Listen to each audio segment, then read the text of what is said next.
Përshëndetje. Pra për këtë projekt universitar, ne ndërtuam një monitor të gjallë të temperaturës dhe lagështisë.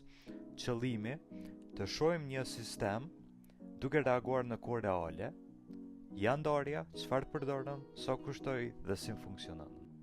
Të flasim për koston. Sendi më i shtrenjtë është Raspberry Pi 5, që zakonisht kushton 80 euro. Për ylli i shfaqjes është ky sensori DHT11, që kushton praktikisht asgjë, dikon 3 euro.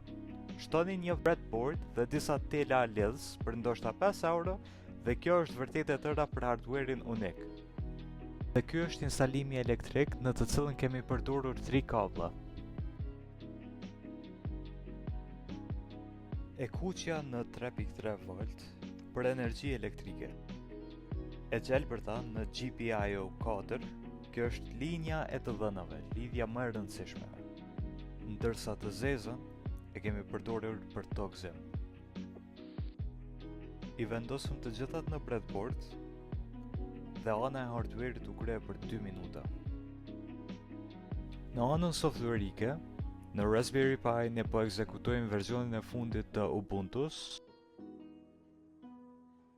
Na duhet të instalonim vetëm një gjë kryesore që është Library Adafruit Circuit Python DHT. Ky është paketimi magjik që i lejon kodit tonë në Python të kuptojë sinjalet që vijnë nga ai sensor. Kodi është mjaft i drejtë për drejtë. Pasi kemi importuar library-n, i themi se kemi një DHT11 në GPIO 4 që përputhet me telin tonë të gjelbërt.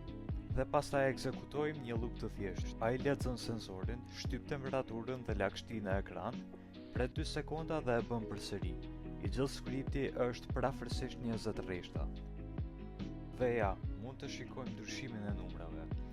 Temperatura ngjitet 1 ose 2 gradë dhe lagështia rritet masivisht nga 48% në mbi 60, pasi kemi fryrë. Ky projekt demonstron se si hardware-i i përballueshëm i kombinuar me software të hapur dhe kodin e duhur mund të krijojë zgjedhje të monitorimit në kohë reale. Modeli mund të përshtatet lehtësisht për aplikime në teknologji shtëpiake, monitorim mjedisor ose sistemet IoT. Ky përfundon prezantimin tonë të projektit. Faleminderit për vëmendjen.